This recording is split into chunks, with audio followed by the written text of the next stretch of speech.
was really cool. But when you get the ant farm, it doesn't contain any ants. You have to order the ants and they're mailed to you. And the first thing I thought about when I was a kid and I heard about this was, like everyone can like wait change a the minute, volume. I can mail ants to anyone I want? And I think that is basically the hacker mindset, to completely ignore something's intended use and find new ways to employ it. Today we're going to talk with a hacker who sees the world this way, and we'll hear all the joy and trouble it's brought him over the years. Right-clicking on June's like little list item in the presentation voice channel. These are true stories from the dark side of the internet. I'm Jack Resider. This is Darknet Diaries. Gotcha, thanks.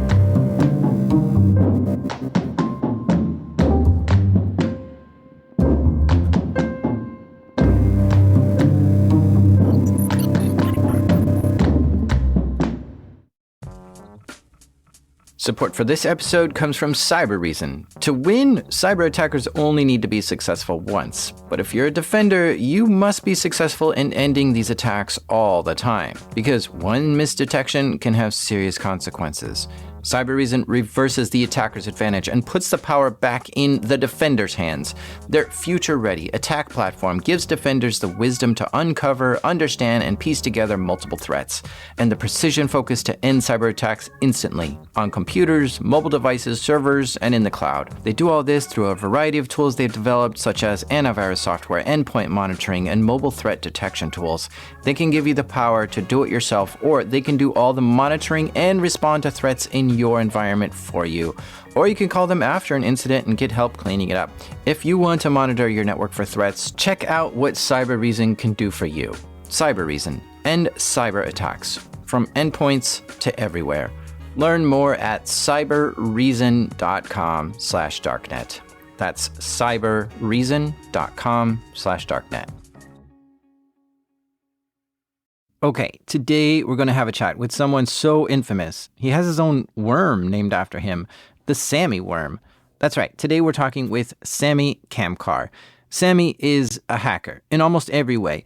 He does things he's not supposed to do. He's the kind of guy that thinks buttons are toys, and you push them for fun, just to see what they do, which often ends up breaking something. I was never a malicious person at all. So all this hacking, all of this exploitation, it's really about a puzzle. To me, this was all a puzzle, a really fun puzzle. There's a lot of reasons to call Samy infamous. But to tell his story, we need to go back to his childhood.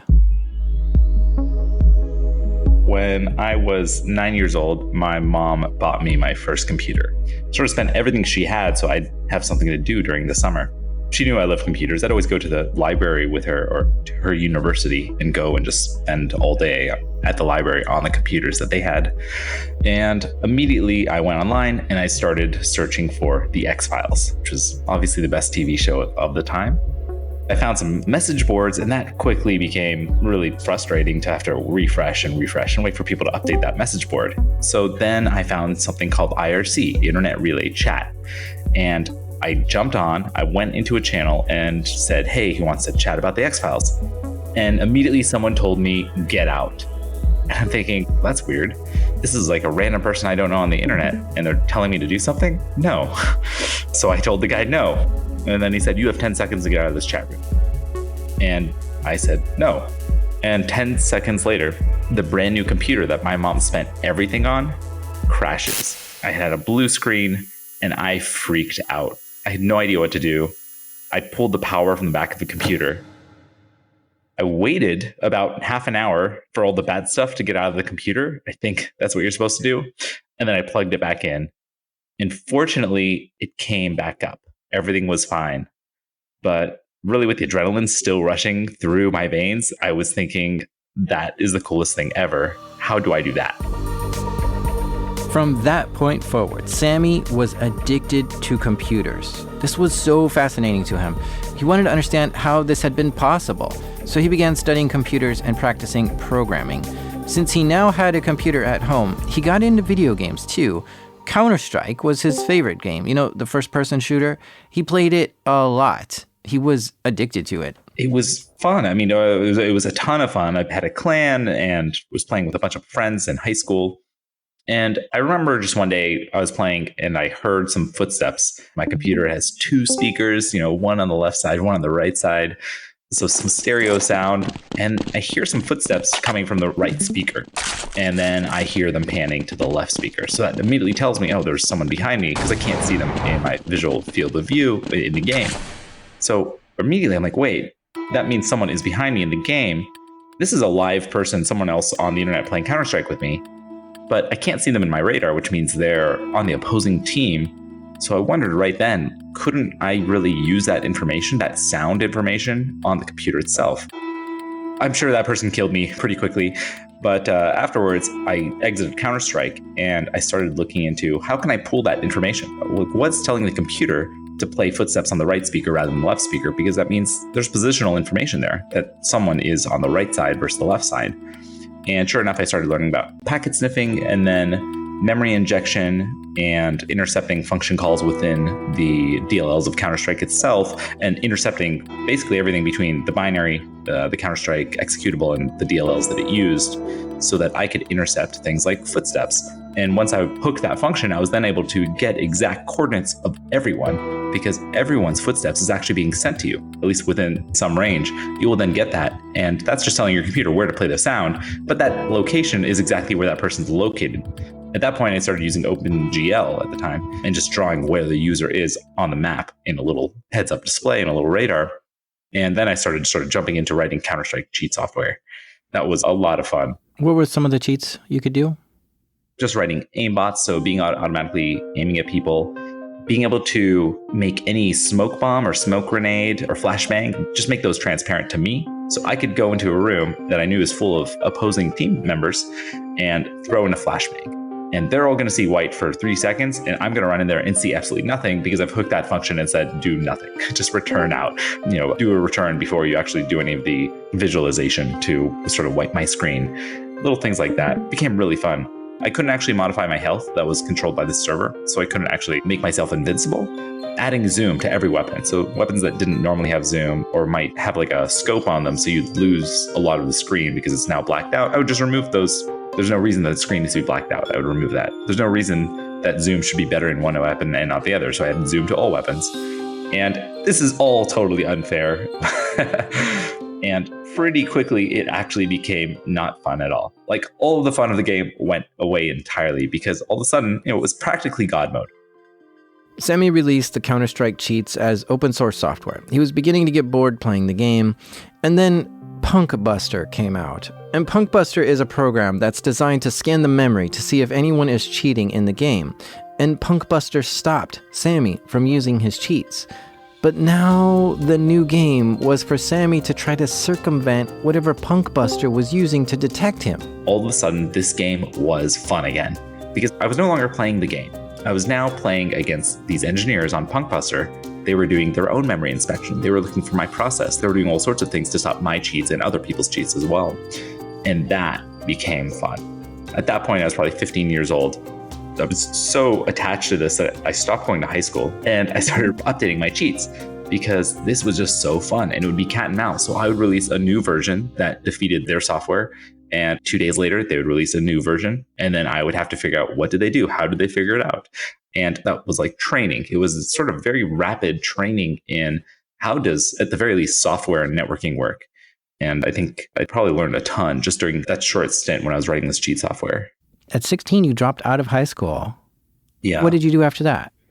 I wasn't good at school. I didn't care about most classes, so I did not do well. I was not a good learner. No one ever taught me how to learn something. I think that was something that I learned later in life. I just wish there were tools that were taught at school for me. I think I would have been a much better student. However, if I'm enjoying something, then I will absolutely learn it, right? I'll spend all my time on it. I'm still not necessarily a fast learner. Like I've always known that people can pick up stuff much faster than me. But if there's something I enjoy, then I'm just going to spend all my time on it. And, I'm very persistent. Samy was living at home with his mom in Los Angeles at the time. She had recently lost her job. And now that she was home more often, she noticed Samy wasn't going to school and told him if he's not going to go to school, he needs to get a job to help pay the rent. So Samy started applying for any job he thought he could get. I got an email out of the blue from a company in San Diego and said, hey, we saw your cheat software, your Counter-Strike stuff. And will you be willing to contract and just write code for us remotely?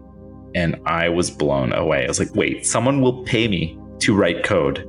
Like, I thought this was just useful for basically writing cheat software. Like, I had no idea that you could use it for other things. I mean, it was obvious that you could sort of program things, but I just didn't know someone would pay me money to do that.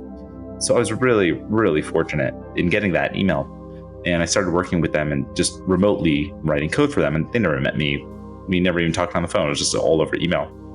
And they said, hey, do you want to move to San Diego and work full time with us? And I said, absolutely. So I took my mom's car and then I just drove down and I met them. And I think they were kind of weirded out because they didn't expect a 15-year-old to show up. And they weren't even sure if that was legal. And I was like, oh no, don't worry. I looked into it. It's totally legal. Here's a work permit that I got from my school, which was really just a work permit I had forged and printed out. And I just started working with this company down in San Diego. And that was really cool. And that allowed me to support myself and my mom. And she continued to live in LA, but I got to start my own life down there, which is really great. That is incredible. In San Diego, as a teenager, Samy was working as a programmer, but eventually took on the responsibilities of a systems administrator. He was making pretty good money for his age. Then someone in LA tried to recruit him to work at a startup. And this was the deal. Quit your job and come work for us. Initially, we can't pay you, but you can have some equity in the company and sleep on the founder's couch while the startup gets off the ground. And I said, no, thanks for that offer. No, thank you. And he said, well, what do you want to do with your life? What do you want to do the next few years? I thought that was a really good question. I honestly had not thought about it. It's not something I'd normally think about. And I thought about it for a while and I was like, well, I want to learn how to start a company. Right? I want to learn how to start a successful company that employs people and works on cool projects. He said, okay, well, I just sold my last company for $30 million cash. I've started multiple companies. I've done this before. So why don't you meet my co-founder and learn with me and you can handle the technical side? And thought about that for a second and was like, well, I probably won't get that opportunity ever again. So I sort of jumped in. I said, okay, let's do that. I quit my job in San Diego, came back up to LA, slept on his couch. And that's when we started a company called Finality. Finality was creating voice-over IP solutions for companies. Samy wasn't getting paid at first. He had some savings, but was blowing through it pretty quick and living as cheap as possible, sleeping on a couch. But eventually, the company started making money, which meant Samy started getting paid.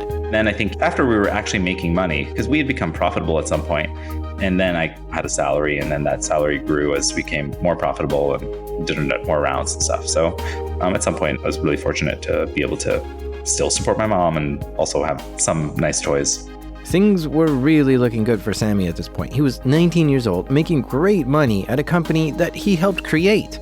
Samy was a smart young lad, but eventually he got bored.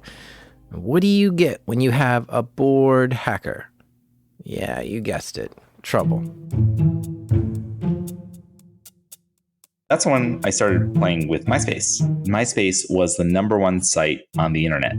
And all my friends had it, and I held off for a while. And then one day I said, okay, it's pretty much all my friends have it, so I should just go on there and make an account, see what this is about. And I made an account. I was like, oh, this is pretty cool. It's a social network. You can post pictures and you can post on people's, I guess you call them profiles back then. We didn't call them walls. You could have music that auto-played, which is terrible.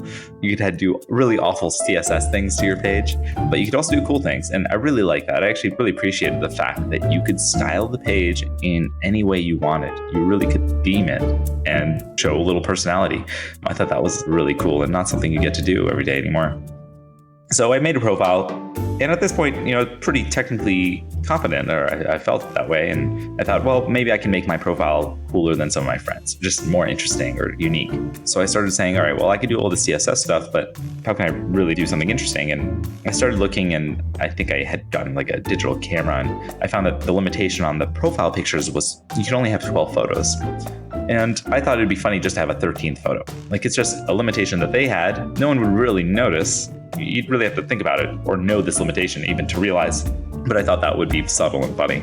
Samy figured out that the limitation on the number of photos that MySpace users were allowed to post was set by client-side validation. He realized he could bypass this validation and talk directly to the API server, and he could submit as many photos as he wanted to MySpace.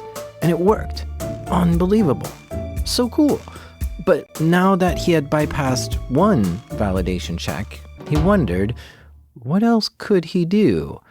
When you look at a MySpace user's profile, you can see what birthday they have displayed, what their favorite foods are, their music and movies, but there's also a place to describe your relationship status. There was a little drop-down box. You could pick single, married, engaged, or in a relationship, but you were bound to only be able to pick one of these that were in the drop-down box. There was no way to enter your own relationship status. I wanted mine to say in a hot relationship. That would be funny. And again, a subtle change. You couldn't really do that, at least back then with that version of CSS. But I started playing around and said, well, maybe I can execute JavaScript, because JavaScript should be able to modify the DOM, modify the page in any way I want. And I started playing around and found that they pretty much block JavaScript in any possible way. So then I started saying, okay, well, maybe I can mess with the browser. So I started looking to exploit the browser's interpretation of tags and found that, yes, there's actually a way that I could execute JavaScript that technically isn't compliant with, say, the W3C spec of how HTML should be interpreted, but browsers happen to be pretty lenient and they want web pages to work, even if the developer made an error. So I found a way to execute JavaScript within a CSS tag and then access some data somewhere else on the page and execute JavaScript code. And this was really cool. So this allowed me to now change my inner relationship to inner hot relationship. Well, another fun and awesome win for Samy. At this point, he's conducted 2 hacks against MySpace and is looking to see what else he can do. He realized that when he changed the relationship status, he could get the browser to execute whatever JavaScript he wanted.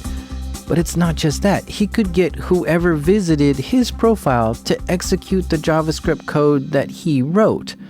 To be able to control the browser of whoever visits his page, this was a seriously big deal. At that point, it's like, what else could I do that could be fun? I started playing around. I was just doing silly things. I wanted to see, okay, if someone visits my profile and we're not already friends, can I make them add me as a friend? And I could. And then I found, well, if I can control their browser, couldn't I just update their own profile? And I found, yeah, whenever they visit my profile, I could make them update anything on their profile. And I didn't want to be malicious. I just wanted to do something that I thought was funny. So I made it so that if you visit my profile, not only would you add me as a friend, but then you would add, but most of all, Samy is my hero to the bottom of your profile. I thought that would be kind of funny. And after a few days, maybe a few of my friends would have it on their profiles and I could just be like, hey, cool, point that out to them. So I released this. And a few days go by and nothing really happens. Like virtually none of my friends have hit it because a lot of people aren't going to my profile. So I think, okay, well, how do I make this spread a little faster? And I'm thinking, all right, if I can make you add me as a friend and add me as a hero to your profile, couldn't I just copy the code to your profile as well? So that way, if someone visits that profile, they'll also add me as a friend, add me as a hero, and then the code will copy to their profile. So within my friend group, it should probably hit them all within a week or so, and that'll be pretty funny. Someone will complain and it'll get taken down and no big deal. I launch it one night and I go to sleep. And I wake up hoping to get at least a couple of hits. And unfortunately, I wake up to 10,000 new friends. 10,000 new friends? Samy was just trying to have some fun. He didn't intend to be malicious, but then it dawned on him, he's actually created a virus on MySpace. Anyone who visited his profile would immediately add him as a friend, but then the code to add Samy as a friend was copied to that person's profile. So anyone who visited that person's profile now had the code to add Samy as a friend, and it just kept spreading. A virus that spreads itself like this is not just a virus. It's a worm. Samy has just created a MySpace worm, and it's spreading way beyond what he thought it would become. Perhaps he could get a few dozen friends or even 100 new friends. But now he's got 10,000 new friends, and it's just constantly going up. At that point, I just freak out. I have no idea what to do. I'm sitting in my apartment and I'm kind of baffled. So I realized oops, I just wrote a virus. And what should I do? And the problem with the virus is you can't just remove it. Like I could remove it from my own profile, but that doesn't mean it's going to stop spreading because it's already spread to thousands of profiles. Were you getting flooded with messages as well? Like, you're just really popular at the same time as having friends? People were messaging me. They're like, hey, why are you on my profile? hey, every time I try to delete you, you come back. That's because every time they would delete me from their profile, it would return them to their own profile, which re-executed the code, which re-added me as a friend. So they couldn't actually delete the virus either themselves. So they really needed MySpace to do that. So at that point, I'm like, okay, it's time for damage control as much as I can do. So I email MySpace anonymously. Hi, I'm a random user of MySpace. I have no idea what's going on. There's some weird stuff on my profile. It looks like a bunch of obfuscated code, and I'm not really sure what it does. But I think it does detailed explanation of exactly what was going on. And I think you can fix it by, here's a detailed explanation of exactly how to fix this problem. I just prayed that they got it. Well, I just continued my day. I mean, at that point, I really couldn't think. So I drove to the office. And the whole time he's at work, he's looking at his MySpace profile and just watching the number of friends he has rising higher and higher and higher. Went 50,000, 100,000. I could not think about anything. I was just refreshing. Went home, 500,000, 600,000. 600,000 new MySpace friends? Oh, this is going way out of control. This has to be stopped. Samy tried to stop the worm by removing the code on his profile. I removed the code from my own profile, but that doesn't do anything, right? It only removes it so that anyone who visits my profile doesn't get it. But I mean, it's already spreading from anyone else, right? Once someone else has it, it would just continue to spread. So there's no other way to really control it. Really, MySpace would have to remove it themselves. Samy goes off to work, does his shift, comes back home. 600,000, 700,000. It hits 1 million. I just take a screenshot because now I'm just like, that's a lot of people. I had no idea that many people were even on MySpace. I just had no idea how big it was. I was hoping it would hit 100 max over the course of a week or a month or something. Once it hit 10,000, I knew I had done something wrong. I was like, oh, I did not think this through. I was just freaked out the entire time. I was super, super concerned. Because, I mean, if it hit 10,000 overnight, then at that point it was obvious, oh yeah, it's just going to grow ridiculously out of proportion.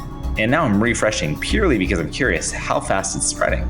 So I'm refresh. And at this point, it's spreading at about 3,000 people per second. And as I'm sort of doing this little test of how fast it's moving, I refresh once again, and finally, my profile has been taken down. So I'm pretty happy about this. So then I was wondering, okay, the virus was probably up for about 20 hours. And I'm thinking, all right, well, does it still say Samy's my hero on other people's profiles? Like, how did they take this down? So I go to someone else's profile, and then I see that profile is also down. I'm like, oh no.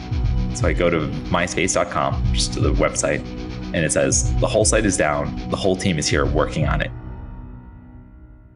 I felt absolutely awful. I know what it's like to have servers that are down, and I would never want to do that to somebody. And I'm thinking, okay, the number one site on the internet is down. And I also recall that MySpace had just been purchased by Fox for $500 million. And I didn't really want Fox to come after me. So I was like, oh no, what do I do? So I thought about it. And MySpace is in LA. So maybe I should just drive over there with some coffee and donuts and be like, hey guys, I'm Samy. I'm so sorry. Can I help do anything? Can I write some SQL queries? What can I do? But I thought that would be a bad idea in case they were just really upset, which I would totally understand. I was worried I'd go to jail. I had no idea what the ramifications of something like this was. I really had no idea. Did you tell anyone then? What did your friends think of this at this point? Because, I mean, the people you work with and stuff, did they know that day? Like, hey, no, it's going crazy. Your friends, did they know? And you're like, hey, and call one of them and say, I think I just took MySpace down. I messaged like one or two friends about it. I actually remember explicitly one friend I messaged just before doing it. And he's like, hey, don't do that. He was much smarter than I was. And I think during the thing, I don't think I talked to anyone about it. Maybe my girlfriend, Red, told her, and she thought the whole thing was funny. And really back then, it was just a social network. It was a small social network, right? Really nothing compared to the networks we have today, like Facebook and Twitter. And granted, it was the largest at the time, but it was 2005, like smartphones had not come out. It was a much smaller group of people, and the internet just didn't seem as serious. At this point, MySpace is down, like the whole website. Samy is worried and scared. The team at MySpace is probably totally freaking out. This was the largest social networking site in the world at the time, and it's down because Samy decided to have a laugh? This is not good. Samy's anxiety is growing every minute that the site is down. He can't focus on real life right now. Forget about work. Forget about going out with friends. What the heck happened to MySpace? Was it his worm that took down MySpace? How much trouble would he be in if it was? Hours went by, and the site was still down, and he was getting more and more anxious as he kept refreshing the page, waiting for it to come back up. And then, hours after the site went down, MySpace came back online. Actually, I feel very good that the site is up a few hours later.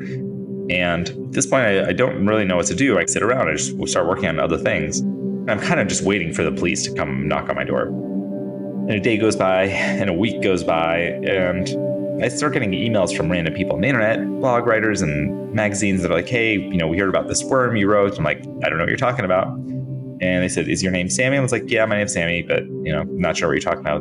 And then they send me a picture and they're like, is this you? That's my profile picture. So of course it's me. And I'm like, okay, fine.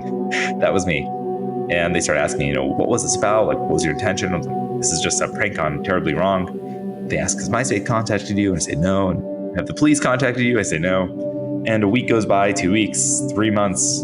Finally, after 3 months, I'm like, okay, I'm super fortunate. No one from MySpace or the police or anything ever contacted me. So I'm really, really lucky. I did something pretty dumb, and I'm never doing that again, and sort of got away scot-free. What a lesson learned, huh? To accidentally take down the largest social network in the world and not hear from MySpace or the police? Lucky guy. Because you know what? Sammy's fingerprints are all over this worm. I mean, the worm follows Samy. And then the worm actually says, above all, Samy is my hero. So it would be really easy for MySpace to track this back to Samy. But nothing. So Samy just goes back to his regular life, back to his job at Finality, which is starting to pay him even more now. In fact, he was making enough to buy his dream car. I got a Porsche Boxster. At the age of 19. Anyway, he got a brand new car, and one day he's leaving his apartment, and he goes down the elevator to the parking garage. I'm walking down to it. It's a brand new car, and I see two guys like basically standing next to it and sitting on it. And I'm like, oh no, I'm getting carjacked. And two more guys walk up behind me. And then they say, Samy? And I was like, oh no. And I realized like carjackers, they don't know your name. And they say, Samy, we have a search warrant for you. This was a surprise. 6 months ago is when he launched the MySpace worm. And now they're coming for him? These were representatives from the Secret Service's Electronics Crimes Task Force, the LA District Attorney's Office, and the California Highway Patrol. The Highway Patrol was there because they had suspicion that Sammy's fancy new car might have been stolen. The agents took Samy into custody and head back up to his apartment. We all walk up, and as we go into my place, there's a dozen agents already there going through everything.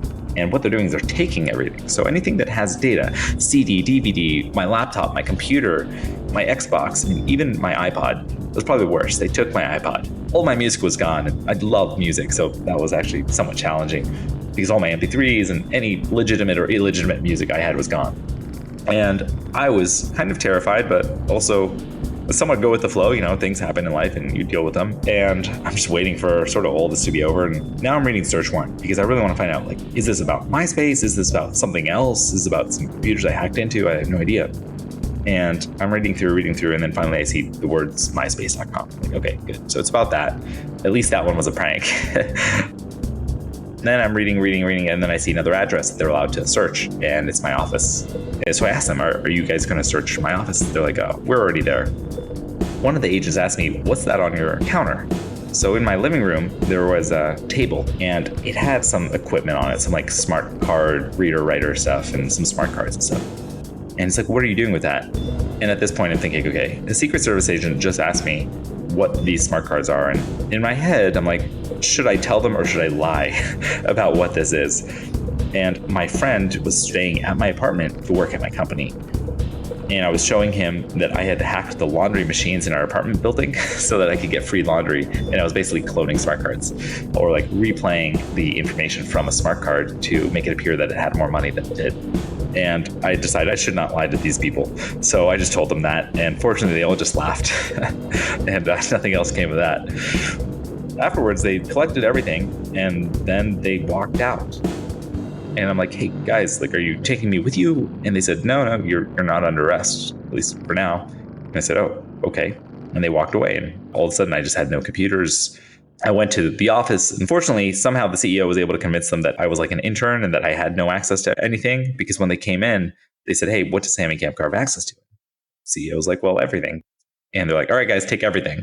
This is a cloud-based company, so when you take everything, back then we ran all the servers, so they were about to take all of our servers, which would just bankrupt us instantly.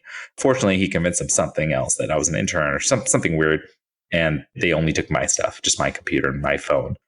And at that point, I got an attorney, and we ended up basically fighting with the LA DA for about 6 months. The Los Angeles DA charged Samy with modifying data on a remote machine. In settlement talks, prosecutors proposed that Samy serve some time in prison and not be able to use his computer for the rest of his life.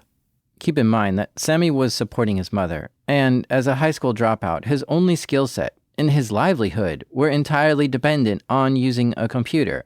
Samy was so bright and gifted and passionate about computers and technology and the internet and hacking. You can imagine how scary it was for him to face the prospect of having to live the rest of his life without ever being able to use a computer again. Probably the hardest part of anything, I think, at least for me, is not knowing what an outcome will be. I think it's much easier to deal with maybe even the most challenging outcome if I know that's going to happen. Like, if you just tell me, okay, I'm going to go to the prison for the rest of my life, then I can at least mentally try to prepare for that. But not knowing was just really difficult to deal with. But ultimately, I took a plea agreement with them. And the plea agreement was no prison time, so that was nice. However, I would not be able to touch a computer for the rest of my life. That was still in there. And probation indefinitely. I would have to pay some restitution. I'd have to do a ton of community service, like picking up so much trash. Glad I could really help make those streets cleaner. But the silver lining was that if I was on good behavior, if like my probation officer, said I was a good person, after some number of years, I could get everything removed.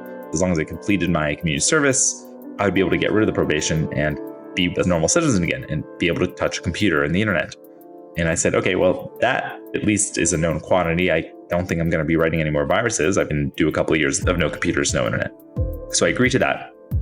And I was probably 20 at this point because this process was just such a long process. And one day I sort of went to court, and all of a sudden I could no longer touch a computer or touch the internet. In fact, it also explicitly stated I could not access myspace.com. So in case I somehow was able to access it without the internet or computer. So that was it. Samy had lost everything. I mean, forget about the Porsche at this point, because on top of all this, they gave him a $20,000 fine.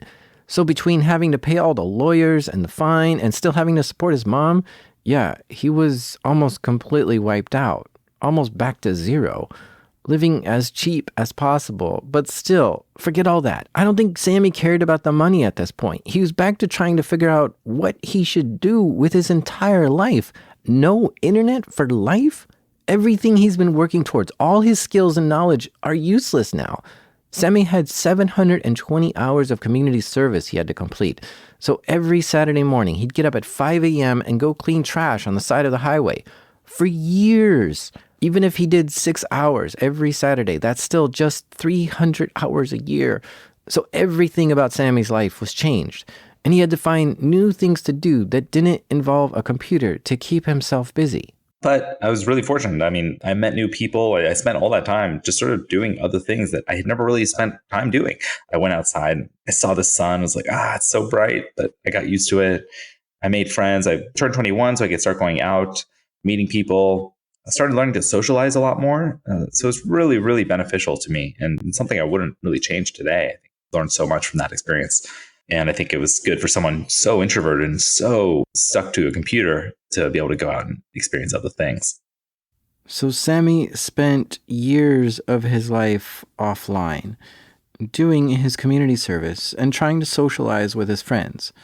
But the story doesn't end here. After the break, Samy gets to use computers again. Support for this episode comes from the Jordan Harbinger podcast. It's really good, but here, I want Jordan to tell you about it himself. On the Jordan Harbinger Show, you'll hear amazing stories from people that have lived them, from spies to athletes and even brilliant entrepreneurs. You're about to hear a preview of the Jordan Harbinger Show with Jack Barsky, a Soviet spy who infiltrated America and ended up staying because he wanted to become a real American. I was untouchable. I was above the law. A young person, it really feels good because I never liked rules. How did you flip to eventually becoming full American? I know they tried to call you home. Can you take us through that? They called me back as an emergency departure. They've done this in the past. They call back an agent, and as soon as they step on Soviet soil, they are jailed or even executed. I was stalling the Soviets, and then one day they send one of their resident agents, and he said to me, "You got to come home or else you're dead." It was a threat. I decided I would defy. With Jack Barsky on The Jordan Harbinger Show, available on Apple Podcasts, Spotify, or wherever you're listening now. After 2 years of probation, Samy has served all 720 hours of his community service. He had great behavior. The probation officer didn't find anything wrong that Samy did, and since he had such great behavior, they went back to court to see if he could get the probation lifted. And after a few years, I went back to the court and said, hey, my probation officer loves me, says I'm her favorite client. And they said, okay, you are allowed to touch computers again. That was a very interesting experience. I felt really weird touching a computer afterwards. You kind of just get used to the rules that you're abiding by, and it's definitely an awkward feeling jumping back in. What happened on that day that you got it back? I definitely remember that day because I drove to the LA courthouse, and after I left the courthouse, I drove to the Apple store and found whatever the latest, top of the line. I don't even think it was a MacBook. It might have been a PowerBook at that time. I bought the top of the line PowerBook, and I went to a coffee shop.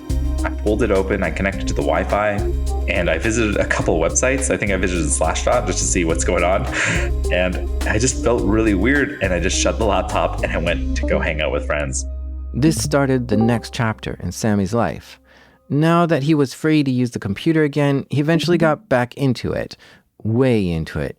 Even though he hadn't been allowed to use a computer for the last 2 years, he had spent that time thinking of all sorts of things he can do with them. During that time that I had no internet, I had no computers, I started thinking about new exploits, new ways to really manipulate more systems and exploit routers and exploit firewalls, and just had some concepts literally just in my head, and I couldn't confirm whether they were accurate or not, whether they would work after I came back online. And I started thinking, well, this stuff is fun. Maybe I can do this stuff, but not impact websites, not impact people negatively. So how can I investigate the technology around us, look for the vulnerabilities around us, and then share that information publicly in an entirely legal way so that people actually understand the problems and can use solutions? So, just 6 months after Samy had completed his probation for hacking MySpace, it was 2008, Samy was around 21 years old. He starts looking into hacking credit cards, specifically the NFC and RFID chips on them. Yeah. Some other researchers and myself, we were looking at these NFC credit cards, which are becoming a lot more ubiquitous today. But back then, it was kind of funny. They actually came out with these credit cards with NFC. And pretty quickly, they were encrypted. Some were encrypted. However, you could actually just buy a chip with the decryption key. So you would just buy a chip from a company, and you could then decrypt anyone's credit card, access their credit card info, and then literally steal stuff with it. And that was not my intention. But I want to show that this stuff is not secure. So I just created a proof of concept that opened up this to some additional credit cards. And there were some other tools that did similar things for other types of credit cards. I know mine was a Visa Chase card that no one had done this for yet. How close to someone do you have to be to get their credit card details? Does it work from far away? I haven't really experimented with how far you can do it, so I'm not sure. You do need to be close to them. It's very easy to be within proximity of many, many people. You just go to a crowded place, and now you can steal many, many credit cards, and then you can go home and buy a ton of stuff online, or you can sell those credit cards online and really just steal money. Even just bumping up against someone in the line, if they have an NFC or RFID vulnerable credit card in their pocket, that would be good enough to steal their credit card, right? That's correct. That's such a trip. What's funny is after releasing that and demonstrating that, NFC then disappeared from our credit cards, and it only recently reemerged in the past few years. And now with much stronger cryptography and additional safeguards from these sorts of attacks. However, there are other attacks. It will always be cat and mouse, right? Nothing is ever perfectly secure. And to be fair, it's much easier to be the attacker. Well, Samy studied how to hack the chips within credit cards. He never did anything malicious with this. He never actually stole anyone's credit cards that he didn't have permission to steal. Instead, he started blogging about this and teaching others about the safety involved with these products in an attempt to make them more secure. And from then on, Samy would continue to research the security of so many more things, but always in an ethical and safe way. He would do this on his own equipment and disclose what he found to vendors. For instance, Samy recently released a proof of concept to show how you can steal passwords and encryption keys by just listening. This sort of stuff has been done for years by other people, by researchers. And I'm just trying to see, can I do this on a $2 chip or an Arduino that many people know how to use and many makers can just buy off the shelf? And then can they perform these types of attacks? There's attacks out there where researchers have demonstrated just taking a phone, a regular phone, putting it near a computer. And when a computer is doing some sort of cryptographic operation, and maybe it's encrypting an email, maybe it's trying to send some Bitcoin, maybe it's doing a financial transaction, maybe it's logging into a bank. When any of these things are being done and the processor is processing those instructions in a certain order, well, that processor requires power, and different instructions require different amounts of power. So addition will be less power than a multiplication, which is really just a bunch of additions. And you can then measure that power, but if you have a phone, you can use the microphone. So let's say I put a phone next to someone's laptop and they're encrypting an email with a secret key. Well, when that CPU is pulling power from all these capacitors, those capacitors are going through this thing called electrorestrictive effect, and they're physically moving inside your computer, and they're moving at a rate against the circuit board inside that produces ultrasound. You and I can't hear ultrasound, but the phones that we have, the mobile devices we have, those microphones actually can listen all the way into the ultrasound range. And if you have, say, an Android device with the microphone enabled, and it listens to that ultrasound, you can then look at that sound, that amplitude or the volume of the sound, and then correlate it and say, well, the higher the sound, the more power those capacitors are using and feeding to the CPU. And if I know it's this much power for this long, well, I can do timing and power analysis and say, well, that means you're doing an addition here, or you're probably doing a jump or a branch here, or a comparison here. And this looks like you're doing an AES encryption, a 128-bit key. And if you're encrypting with a 0-bit versus a 1-bit, that's going to take different instructions with different amount of power, and then I can fully recover that key. It's pretty impressive. And these are the types of attacks that are really exploiting physical phenomena, right? Things that a software developer might implement something perfectly, but there's still these other attacks. Samy continued finding new areas to do security research in, and at some point, he got interested in cookies. Cookies are what web browsers use to remember who you are. So when you return to a website, they can log you in or show you content that's just for you. Cookies are a tracking mechanism, and browsers store these cookies on the user's computer in a very specific location. But as Samy looked into it, he was noticing some websites figured out a way to track users without storing the cookie in that traditional location. For instance, some sites ran Flash to display fancy graphics. Well, when you get to that website, the Flash video is downloaded and stored on your computer. And the next time you go to that website, your browser checks to see if you already have that video or if you need to download it. But people were really concerned because some researchers found that some companies were using Flash to store cookies on people's computers. And the benefit of this was that if a user deletes their normal cookies, their normal web browser cookies, which is what advertisers use to track you, well, then the Flash cookie was essentially acting as a backup, right? And really surreptitiously, because they obviously did that intentionally because they knew users might delete their normal cookies. And I was thinking, well, the browser is a pretty powerful piece of software. It does a lot of things. I wonder what other mechanisms where I could actually store information locally. And again, this is sort of a proof of concept to demonstrate what are all the ways that we can store information on a person's computer, whether they know it or not. So I created this open source JavaScript library called EverCookie. And it used normal cookies. So it essentially generated a random ID to track somebody. And then you'd store it in their normal cookies, you'd store it in Flash cookies.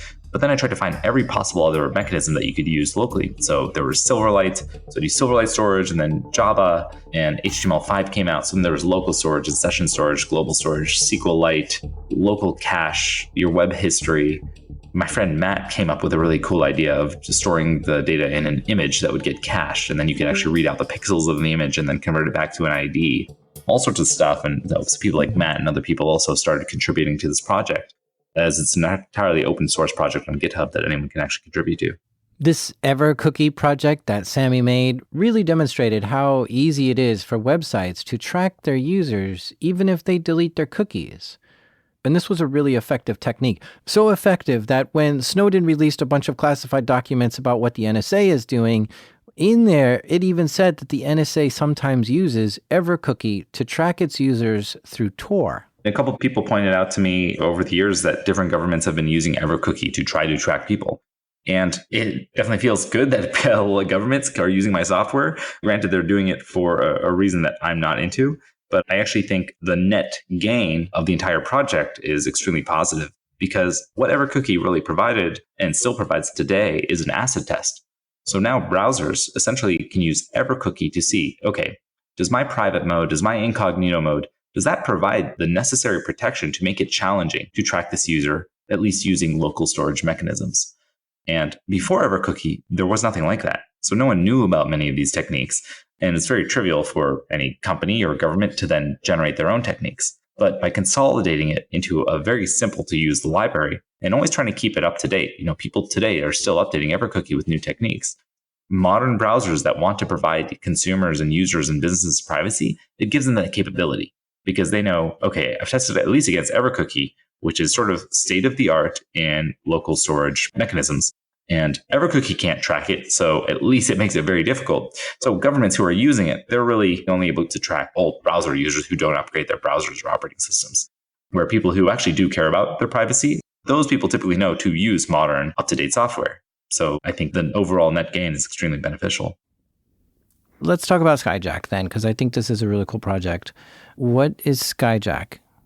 Skyjack started when I started hearing that Amazon was potentially going to use drones to deliver packages.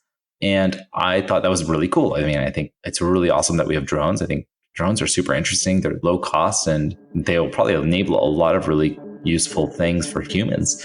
However, I was somewhat concerned that that was the idea. I was like delivering just packages because I don't really know if there's any security on drones. So I wasn't sure. I really didn't know anything about drones. So I went out and I bought the most ubiquitous consumer drone. And then soon after, I also bought industrial drones, the type of drones that police use. And immediately I started looking to see what are the protection mechanisms, at least in the consumer drone. And immediately I found absolutely zero, literally none. One drone was using essentially Wi-Fi to be controlled, and you could hijack that connection. You could only have one person controlling the drone at a time. So if I would just essentially kick that person off, and then I would take over, and then I would modify the drone software so that the person could never log back in, and then I would have full control. And I found that I could do that, and then I started looking at more industrial drones and found that they did have encryption. However, that encryption was not good at all. Basically, if you sat on a radio frequency channel, essentially it's doing frequency hopping. So the transmitter is jumping around to different frequencies for various reasons, partially security, but partially to prevent jamming, or if there's a lot of interference, that interference will disappear after it hops to the next frequency. But that was also based off the encryption key. And I found if I could sit on a single frequency and I see 2 packets come in from that drone, essentially it would have hopped hundreds of times. And then I jump onto another frequency and I see it hop on that frequency 2 times. All of that would typically take a couple seconds tops. I would then be able to reverse the key within a second. I would be able to understand what the encryption key is, and then I would be able to hop along and take over that drone as well. So at that point, I put all of this into an open source project called Skyjack. I put it on GitHub, and I took a Raspberry Pi Linux computer. I put my software on it. I added some Wi-Fi transceivers and some sub-gigahertz transceivers for the industrial drones. And you would then attach this Raspberry Pi to your own drone, and you'd fly your own drone around. And while you're flying your drone around, if Skyjack ever saw another drone on any of these wireless frequencies or within wireless range, it would then hijack and take over that drone, and you would now be in control of both drones. In fact, any wireless drones it found in the vicinity, you would take over all of them, and you'd be controlling a swarm of zombie drones entirely under your control from one transmitter. And that was sort of the proof of concept there, and it was kind of a really fun project, especially fun to be testing it. Of course, I was testing only on my own drones that I owned, but it, of course, affected pretty much all models of all major drones at the time. Now, I've flown a drone, and one of those scariest feelings I've ever had is when you lose control of the thing and it just starts doing its own thing for whatever reason, right? I mean, that's a little bit evil what you're doing here. I'm not taking over anyone else's drone. I've only taken over my own. Okay, but giving the world the ability to do it, I don't know. I would disagree with that statement because the world has always had that capability of doing it, right? How do you know other people aren't doing it already? I would actually suspect that there are plenty of organizations who are doing it. they're just not going to tell you about it, right? They're not going to put it on the internet. They're not going to put it on GitHub and let you know that they're taking over people's drones or that they've developed the software and hardware necessary to do it. They're just going to create that and they're going to stockpile it so that they can use it against people or companies or governments at their will.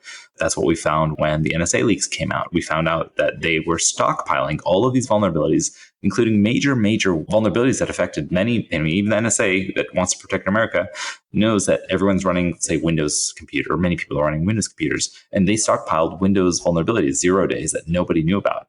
It was only when one of these databases from the NSA was leaked that criminals were then able to use those exploits and actually attack many millions of computers around the internet, Americans and non-Americans. I don't think it matters where you're from.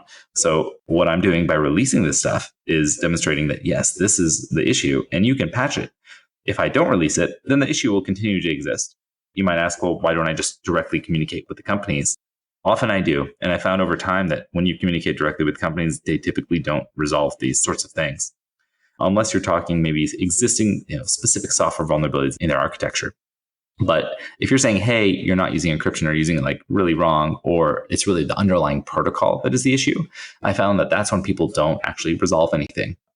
And that's when I started releasing stuff publicly and finding, if you release a cool proof of concept that demonstrates the real problem, the underlying core problem, even if it's not necessarily an issue with maybe the manufacturer, but rather a problem with the underlying protocol and just assumptions that were made, there is enough public pressure that causes that company to then resolve that issue due to the public pressure, not due to the vulnerability itself. Because that's often what companies are trying to do, and no fault to them. They're trying to do what their customers want, right? They're trying to do what might move the needle for them. And I found that this is an effective and appropriate way, I believe, to move the needle in a direction that I believe will help many people overall, rather than just the manufacturer or a company or a specific organization. Has any company gotten upset with you and tried to come after you for some reason of, disclosing vulnerabilities in their system publicly? I've gotten cease and desists many times, and I've been extremely fortunate that the EFF, the Electronic Frontier Foundation, they have actually been very helpful to me. And they're a nonprofit of attorneys who are really just looking out for consumers and digital rights. So your ability to have free speech online, your ability to inspect the software and hardware you use, the ability to own the things that you purchase. I mean, there are companies who are trying to take this away from us. But the EFF, I've been really fortunate where they've defended me in some of these regards. And so I've never had to succumb to and actually agree to a cease and desist to this day. For the last decade, Samy has continued to take on very interesting projects, hacking into stuff and exposing vulnerabilities. Like, another thing he found was that smartphones were tracking their users without their knowledge, which was a revelation that led to a class action lawsuit. This all started because I was looking at, I think, a beta version of Firefox at the time. And I was looking at the release notes and it talked about geolocation. And I said, well, that's interesting. Like, I've always been interested in location, like being able to locate where someone is, whether it's on their cell phone or their computer or laptop or whatever. And, there's always been these geo IP databases that sort of give you a geography, but really they're maybe accurate to the city, but often not. And even city accuracy is not that great. So I saw this thing about HTML5 geolocation in a Firefox beta, and I started investigating. I wrote some code according to their API of how it would work. I ran it, and all of a sudden, my browser showed me exactly where I was. Like, literally, it showed me the physical address of my home. And I was like, that's absolutely crazy. I'm on a laptop, and my laptop does not have GPS. I know that for a fact. So how does it know where I am? And I started sniffing the packets to see where it was going. I mean, granted, you could just look at the source code. It's Firefox, so it's open source. And after sniffing and I think maybe intercepting the TLS, I saw that it's taking all of the wireless MAC addresses, all of the unique MAC addresses of all the routers around you, NAPs, and sending that to Google. So even if your wireless routers are encrypted, and even if you don't have one, and there are other people who have them, even if they're encrypted, the MAC address is a unique identifier that is unencrypted. And your computer sends all of those to Google. And Google returns the exact location that you're located. And you're also sending not only the wireless routers, but the signal strength of each of them. So then they can actually perform what's called trilateration. It's like triangulation, but essentially they use that signal strength to then really accurately determine where you are. And I'm like, this is absolutely crazy. Like, how are they figuring all this out? And I found that you're basically sending all these unique MAC addresses of all these routers around you, and Google would send back your exact location. So then I'm wondering, well, how does Google know where all these routers are? And I thought about it some, and I thought about it some more, and then I realized, oh, there's these Google Street View cars. And these Google Street View cars are driving around, and they have cameras on them. And that's where you get Street View from, right? That really helpful feature of Google Maps where you can see like a Street View. And I realized that they must have computers and like Wi-Fi systems on there that are also monitoring for these Wi-Fi MAC addresses and then correlating it with the GPS of the Street View car and then uploading it all to Google. And that's how they're getting this information. And I was like, that's really clever. And I started doing talks about this because I then found a way that I could essentially use that API and use it for myself whenever someone visits my website, and I could see exactly where they were. And I could even show them, be like, you'd come to my website without your authorization. I could then send your MAC address and find where you are. And I was talking about this in Bratislava in Slovakia. And afterwards, someone said, hey, Samy, it's interesting, but fortunately, this does not apply to us because Google Street View cars are not allowed here. Interesting. So I'll just give it a shot and tried running it just to confirm. And oddly enough, it still worked. It actually worked very accurately. And I was like, wait a second. I don't think Google's lying. I don't believe that they're doing something illegal. I don't think they have Street View cars when they say they're not doing that. And you would notice. I mean, those cars stick out with these massive sensors on top of them. So what else might Google have access to, especially in somewhere, random like Bratislava? And I thought a little bit more and then realized, oh, wait, Android phones. There are Android phones everywhere. And I wonder if these Android phones are actually war driving machines. And after reverse engineering some binary blobs on Android devices, this was not actually in the source code that I could find. I found these binaries that were essentially grabbing all Wi-Fi MAC addresses and sending the signal strength of all these wireless routers up to Google along with GPS coordinates. So essentially every Android phone in existence is a war driving machine for Google that's grabbing all this information, grabbing all this location data. So even if you don't use an Android phone, other Android phones near you are then taking your router's information and sending it up with the location. Samy also figured out that iPhones were doing the same thing, but sending the data to Apple instead of Google. And what's worse is that in some cases, this was happening even after users turned off the location services or GPS. All this was encrypted, so it took a little time to really understand what was going on and reverse engineer some of that stuff. And to really just demonstrate this as a fun proof of concept, I created a tool, really just a simple mobile app that behaved just like Google Maps. And I found that Google was actually doing something really clever with their information. Not only were they collecting where everyone was at all times via Android devices, but that's also how they collect traffic. So that's how you know whether a street is green, yellow, or red, and whether there's traffic or not in Google Maps is because all of the phones are constantly delivering their GPS location. And if you time that, if you say, all right, I'm here now, and in 10 seconds I'm here, well, you can calculate the distance they traveled over that time and know how fast they're moving. So that's how they get Google Maps traffic. So Samy thought about this for a minute and realized if the Android phones are the ones that are delivering data to Google and giving the traffic updates for the Google Maps, could he somehow exploit that? Could he somehow trick Google's servers into thinking there's a traffic jam when there's really not? So I created an app that was just like Google Maps, and you start from point A and you say, I'm at this location and I want to drive to wherever, to West Hollywood. And it would give you turn-by-turn directions. But on those turn-by-turn directions of my route, it would simultaneously pretend to be thousands and thousands of other Android devices. And all those devices, all those fake devices, would send up information to Google saying, hey, I'm one of these Android devices and I'm moving 0 miles per hour. So all of a sudden, my route, the route that my app gave me, would turn red and black for everyone else, and they would get diverted to different routes on Google Maps. And hopefully my route would be a little bit faster as there would be less cars on the road. And that was sort of my proof of concept demonstrating sort of this issue and how some of this could even continue even when you turned off these features like location. I love this hack. To make it so wherever you drive, Google traffic is diverting drivers to go away from you because it's congested wherever you are, even though it's not congested where you are. You're just sending fake data to Google. It's just brilliant. Yeah, and, it's the proof of concept just to poke fun at the information and kind of just demonstrate like what this information is capable of doing. While this is cool, the underlying issue here is that users were unknowingly sending their exact location to Google. And I don't know about you, but I don't personally like that Google knows exactly where my phone is at all times. I just think it's a violation of privacy of some sort. And you know what? I'm not the only one who thinks that. Yeah, so ultimately, the biggest issue was that people weren't accepting that, A, they were sending all this data up. So ultimately, both Google and Apple had to appear on Capitol Hill because they previously said, no, we're not tracking you. And, this research demonstrated that, yes, in fact, they were tracking exactly where you are virtually at all times. And in some cases, against your consent, when you turned off location services on Apple. Again, those devices were still sending information that allowed full location of where you were because it was sending MAC addresses, which they already knew where those were. So it's simply one-step correlation in a database they already have. So it's not really fair to say that they're not grabbing that information. And ultimately, they did resolve these things. It's funny that the same thing is still happening, right? All these phones are still doing the same things. The only difference is now you click OK when they say they do it. But the benefit here is that for people who don't want this sort of technology to run, they can say no on their phone.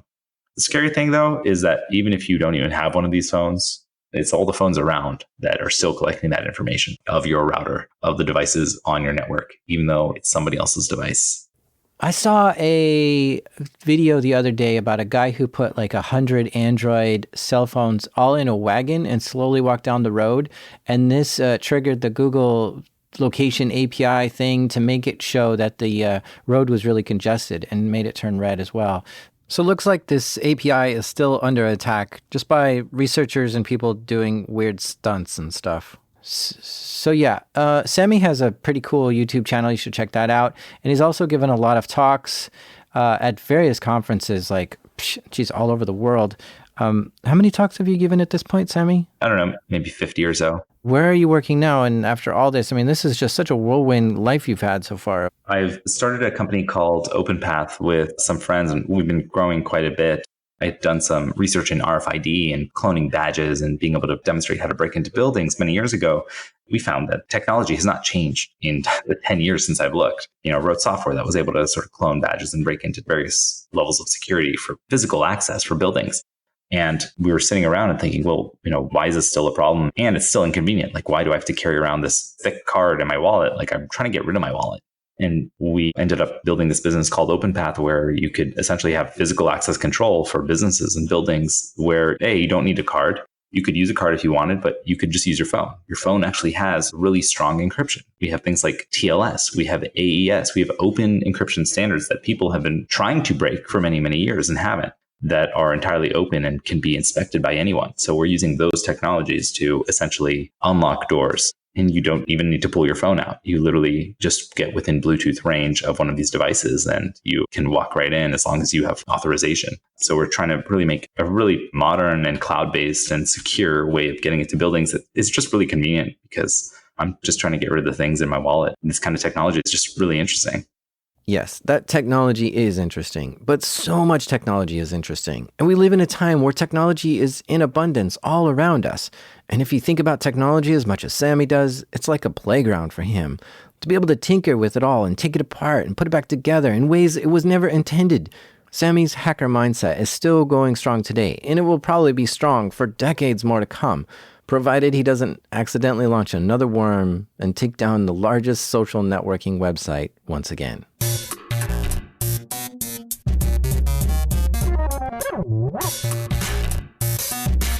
A big thank you to Samy Kamkar for coming on and telling us all this. To learn more about what Samy's up to, check out his website. It's samy.pl. This show is created by me, a replicant, Jack Resider. Production assistance from John Killish. Sound design by Andrew Merriweather. The theme music was created by the mysterious Breakmaster Cylinder. And even though some bro is going to ask me how to make money on the Darknet, every time I say it, this is Darknet Diaries.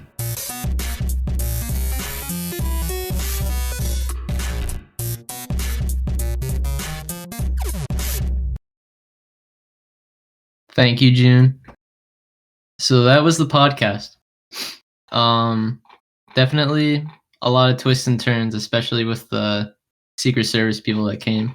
I think what was really cool is just that this guy did not stop, proof of concept after proof of concept. He just keeps coming up with new things. But what did everybody think? Did you guys enjoy it, or? Definitely a cool find. Glorious. I'm blown away. Absolutely shocked. Good.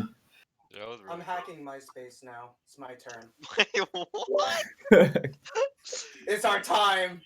I mean, I'm pretty sure the 6 months it took them to figure out what he is will probably take them 6 minutes to figure out where you are with the updated technology. Dang it. No, that punishment was harsh as fuck. I just wanted to make MySpace have my name on it. Yo, we'll be this call, and then he's gonna go, wait, who's at my door? They could have just hit him with some sort of fine and that, like, leave it at that. Like, why would they go that crazy over, like, a stupid prank? It's because he infected so many people. The titles went down for, I don't remember how long he said, but like hours. Like, what are the 3 hours or something like that? Or the 3 days? So just, like, sue him, make him pay for it. Like, jail time. How many people in It wasn't MySpace do you think got fired for like not being able to pinpoint information? They fired everyone. No one works there anymore. You probably made their lives a living hell. Like, that's awful. Is that website even still up, MySpace? Maybe. Yes. Yeah, I just checked. Oh yeah. Visit my page, dude. Oh yes, we can still hack it. Oh my gosh. Yeah. So It I want wasn't to really point clear. out. Go ahead, Tony. I cut you off.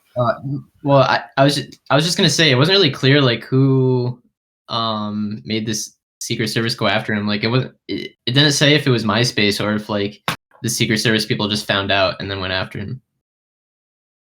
But so I don't know. Bush was But on yeah. his MySpace page and got pissed. I like how they're so slow. They took like 6 months between the hack and like tracking him down. Like how much bureaucracy was in the middle there that like made it take 6 months to actually hunt him down. And I also wanted to point out that if you take the computer security class here, one of the labs is actually to write this worm on a MySpace-like social media website clone. And you actually get to run this hack. So it's pretty neat to write the worm yourself. So that's ICSI, I believe it's 424 is the computer security class here. You actually get to do a lot of this cool hacking stuff. It's called computer security. I didn't learn how to secure a single thing in that class. All we learned was how to hack stuff. So if you're interested in this kind of stuff, I highly recommend the computer security class here. The textbook in particular and the labs are really good. You actually do a lot of hands-on hacking labs, and this is one of them. Like hacking. You said 425? I think it's 424. Let me look at the catalog. Computer security, where we don't teach you anything about security and how to only break it. Yeah, 424. Yeah, it was hilarious. They were like, "Oh, this is we're teaching you how to secure stuff," and I'm like, "Okay." Except every lab we've done has been to hack stuff, and you haven't taught us a single way to protect against any of these hacks. Exactly. Very fun. Can you hack into a Roomba? Probably. If he's able to hack drones, I don't see why not. We have came up with a new weapon. Oh yeah, you do an SQL injection as well. That's fun. You do a lot of attacks in 424. SQL injection? Oh boy, that does not sound fun. That can ruin someone's day. That can ruin someone's. That can ruin a company's. That can ruin their while. I remember for 418 last semester, after one of the projects was to make like a simple site with a backend and a database, and the first thing I tried to do the second people started sharing their links was do SQL injections on their sites. But it's you have to. Anyone who knows what they're doing nowadays, especially if you have any decent backend, is automatically going to do the security for you if you're using a framework like Express or React. So never send James my links. Got it. Check. That's what I got from that one. Yes. Don't talk to James anymore. Everyone leave. Just quarantine yourself from James. It's over. We got him. You got to stay safe, boys. Even talking to him right now, he's in your computer. Run! Yeah, run. If anybody wants any I have other a question about. Oh yeah, you go, Caroline. You. At one point, they said that they revoked his internet access for life. And then was it part of the trial that they didn't do that, or was it like later on that? Well, that they happened? actually took it away from him, his internet and his computer, which is why he was invested in community service and cleaning up trash on the streets. And then I think he said that they gave him everything back after a year.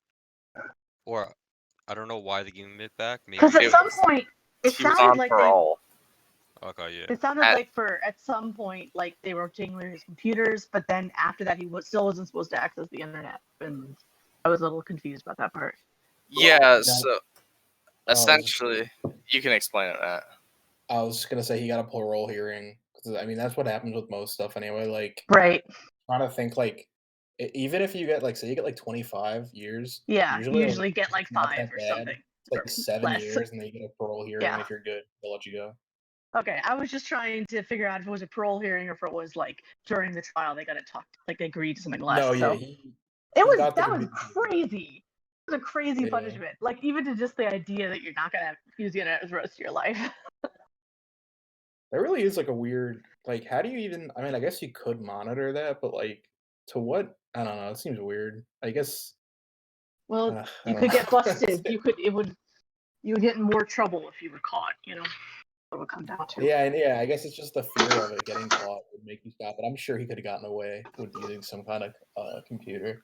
I wish they would still issue this as a penalty. This would be like the death penalty to Zoomers, but like worse. Imagine. I think they do it for people who commit cybercrimes. It's probably you have to prove yourself before you can get it back. Yeah, that's crazy.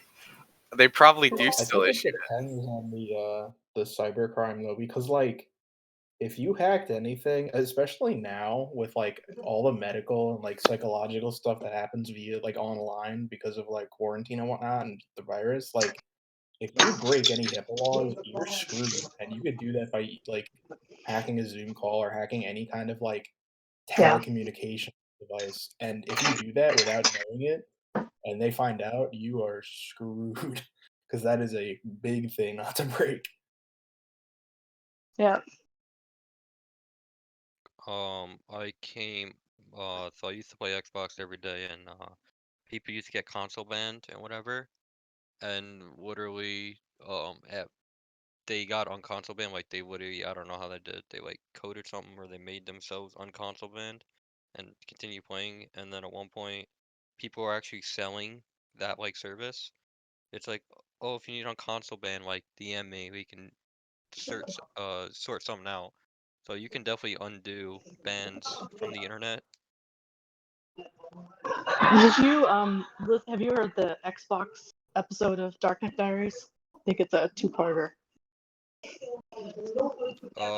They were like, yeah, it's you could go back and look for that because it's kind of interesting.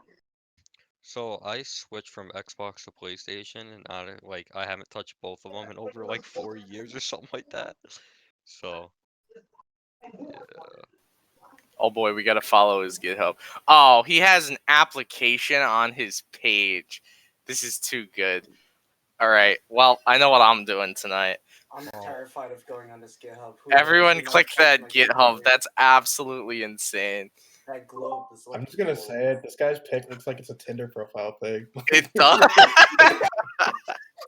What this is how he gets his girls. Is this? Wait, what? What am I looking at?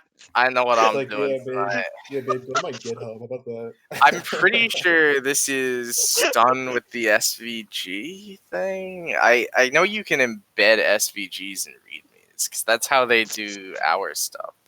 Damn, activity from 2010. Oh man, he has a lot of green. Dude, Wow, I was he's expecting, sleeping. I was expecting like random colors in the background, like epileptic colors or something, you know? Jesus. What's the message that he has for 2020? There's no way this is random. I can totally make out letters on there. And people do this. He has like when you click on like the actual like thing, it redirects to his like site. Oh, Oh it yeah. does. You can do that. That's easy. You just have to.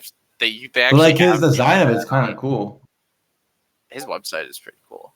Yeah. I have an operating system in Chrome. This is what 10 years of. Oh, wow, he's a YouTube channel too. What? Check out his Twitter. Think bad, do good. Oh my gosh. That's sounds like a cringe Tinder bio. I mean, that is his life, though. If you think about it. You're not wrong. I'm deep into his GitHub right now. Got Crackerjack. I wonder if he's using iOS play and record demo. Wait, his Twitter pinned is producing 100% edible iridescent tempered chocolate. I don't know what does iridescent mean? iridescent. Yeah, that one. I imagine Iridescent means shiny, but like shiny in like a metallic way. Yeah. Is it? And shiny. Oh, like, this is the hologram. This is the hologram chocolates. Okay, I'll link a bunch of videos about the hologram chocolate projects on YouTube after this. This is very popular.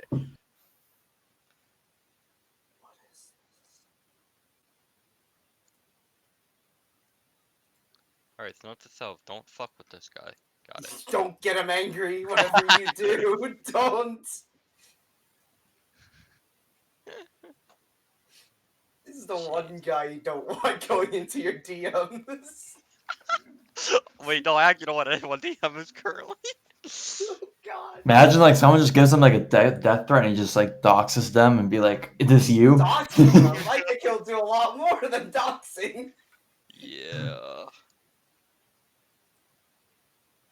You know, just think, right? To everything that like you use, there's always like a manager to that, and then whoever manages that is always manager to that, right? So majority of us use Google, there's a manager to Google, right? And then above that, there's a manager that keeps track of like who visits what site or like website trafficking. That sounds really weird, but anyway. And then the person above that's like, I don't, it's crazy to fucking think about. I think the craziest thing I heard tonight was the fact that they're using cell phone microphones to pick up ultrasound emitted by capacitors in processors that tell you what instruction is currently being executed on the processor, and they can use that to find out what the encryption key is, which that may have been the craziest thing I heard tonight that you can do. Like, that's absolutely insane. They don't call them smartphones for nothing. Oh, Yeah. Open Sesame looks fun. It's a Nyan Cat that could just open your garage.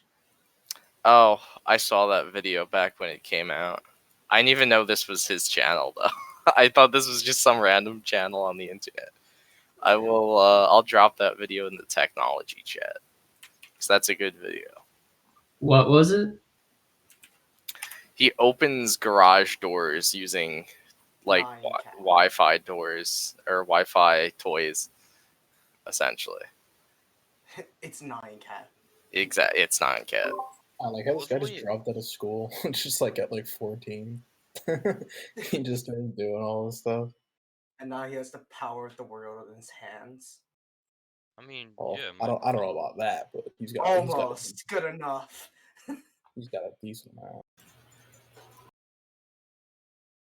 Wait, it deleted all my images. What? Supposedly to hack radio frequencies to like access garages, it's only like it's only like a unique 3-code pin.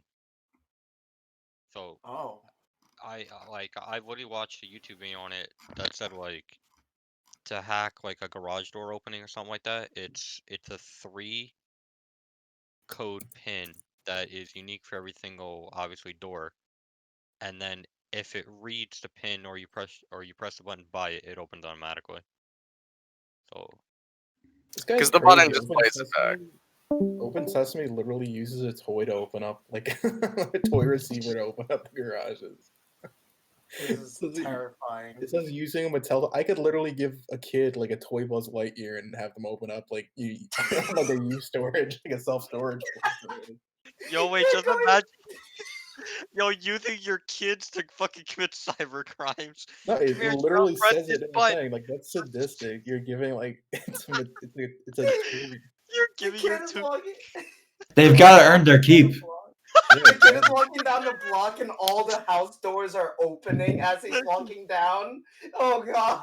You're walking like your child's in a stroller, right? You're just strolling. He's like, here, kid, press the pretty color. He presses all the pretty colors. Every single door in the block just opens. He made a CAD let me see. He made a CAD software. It seems. This looks pretty interesting. OpenSCAD. I don't know how to pronounce it. The programmer solid 3D CAD modeler. Seems interesting. It uses CMake. A little bit. If anyone wants any other episodes for the podcast, I can recommend some.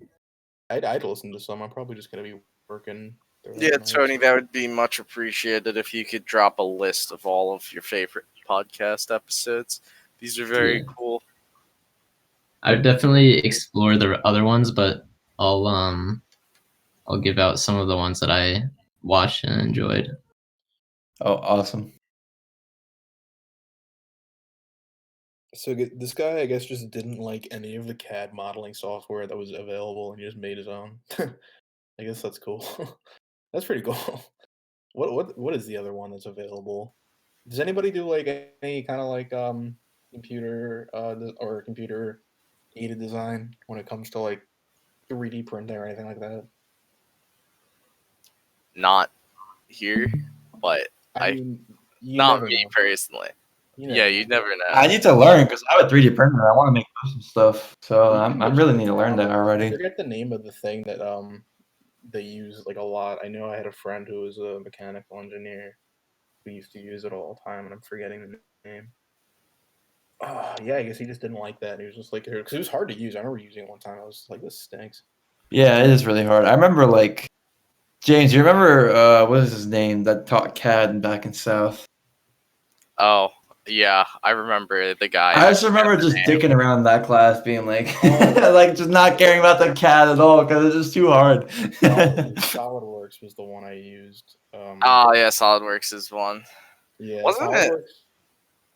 I hear Mr. used by SolidWorks, honestly, from what I've seen, but yeah, SolidWorks is solid modeling, computer-aided design, and computer-aided engineering and computer program, published by Dassault Systems. I'm not clicking that, James. I'm scared. I'm trying to figure out how he's doing the SVG, and I figured it out kind of, but unfortunately, it actually is broken. It doesn't have all of the features on his GitHub. It's the big SVG of the solar system on his GitHub. So if you right click on it and then hit open in new tab or open image in new tab, it pulls up the SVG on its own thing. And it's even cooler like that because when you highlight something, it grays out everything else. And if you click on it, it's supposed to give you a link to the Wikipedia article. But for some reason, it's not giving me the link to the Wikipedia article. And it says that apparently Chrome is blocking it.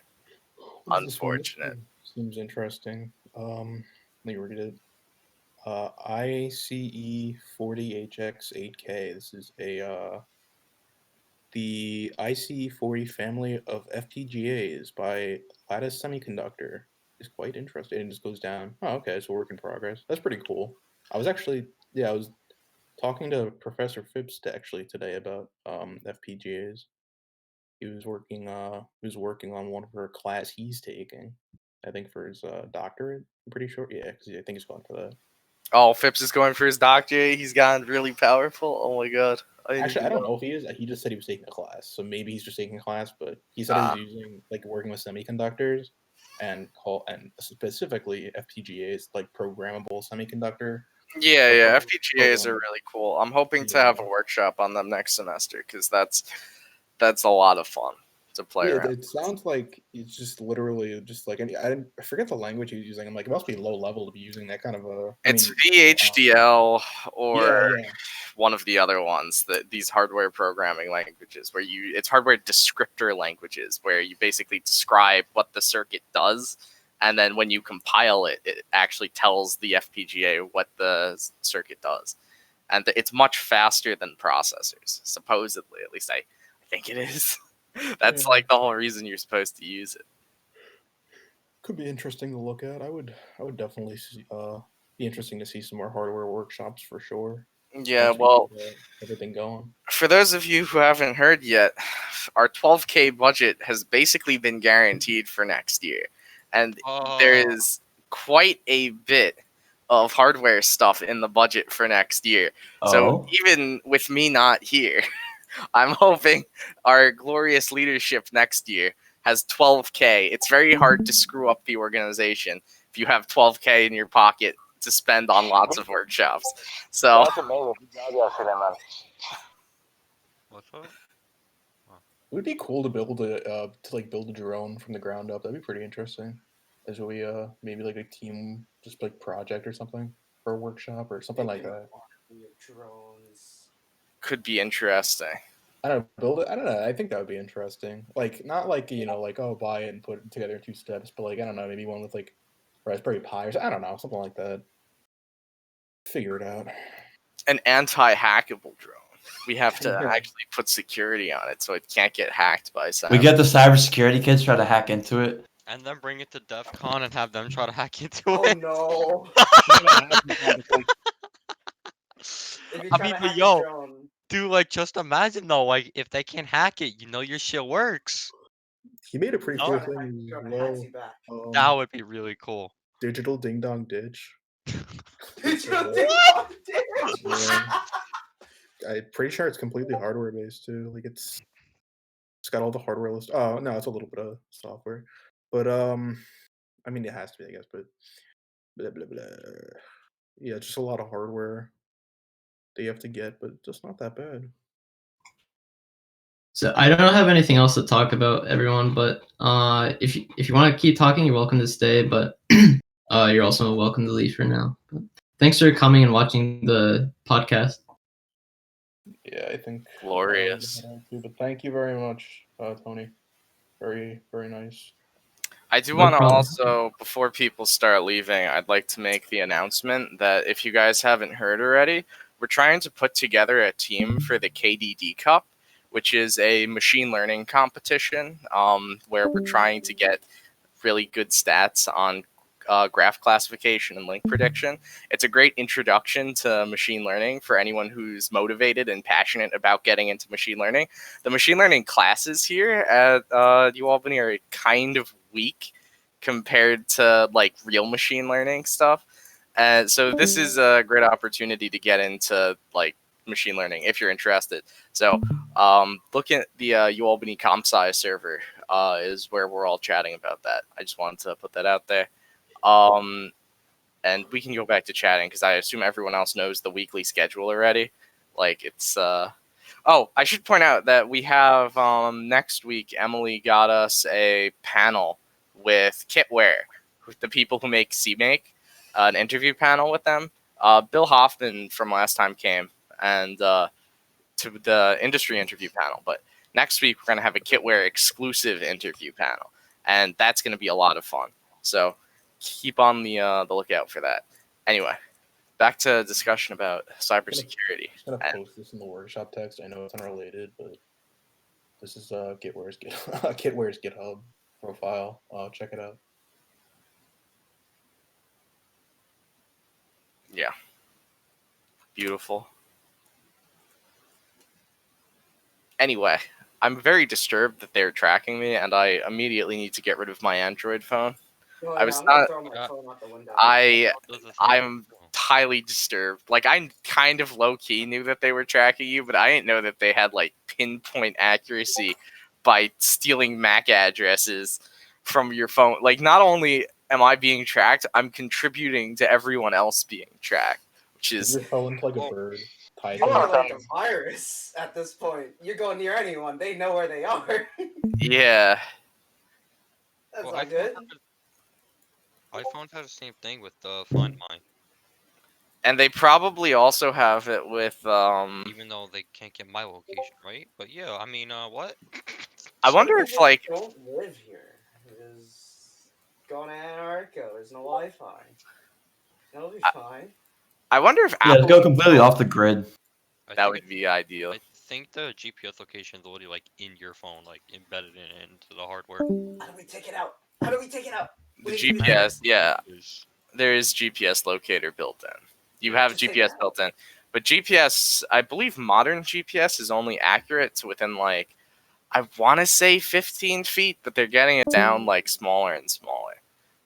Accurate, divided inch. 1 inch inaccurate. Yeah, I just came up with a new gaming idea literally like 2 minutes ago. It's really fucking cool, but the amount of work to go into it would be fucking AIDS.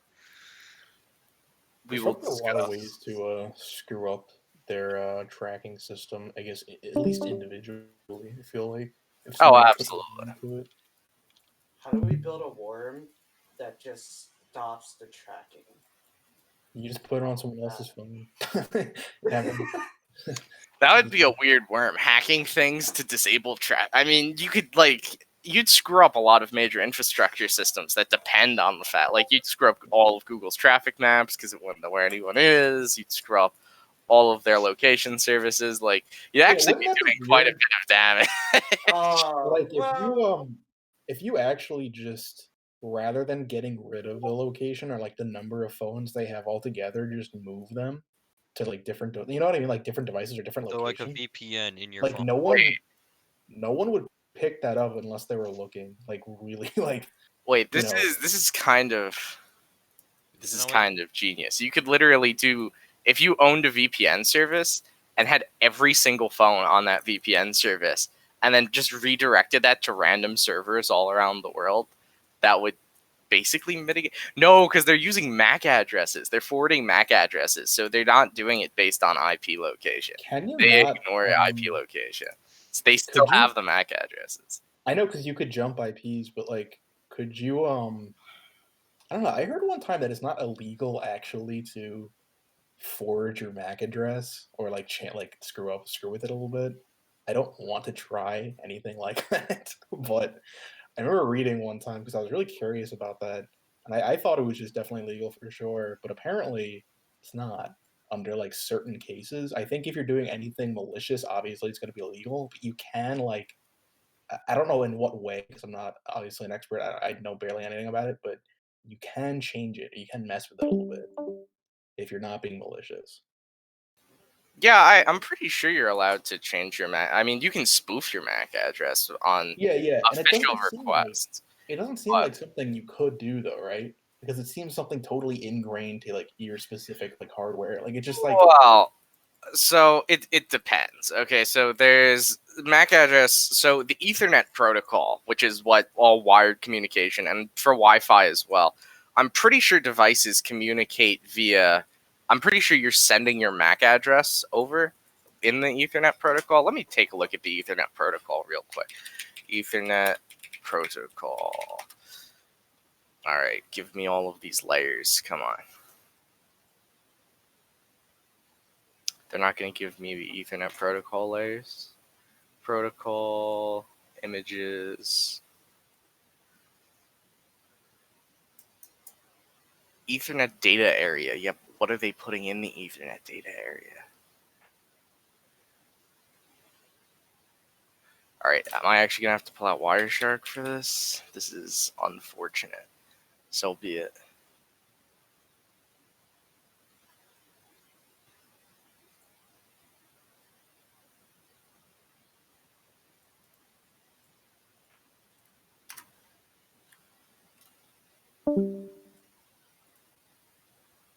I think my IP's banned on Minecraft. Oh, hacking on Minecraft servers? No, I can't join without a VPN anymore. Can't go on Minecraft servers without it. How Can't fix sad. it. Which Don't server know you how to got fix banned it. on? No, like all. Like I can't connect to anything. It just gives me. Oh, a they notification blacklisted there. you? Apparently. I don't know I've what I never seen that did. happen. That's really sus. I don't know why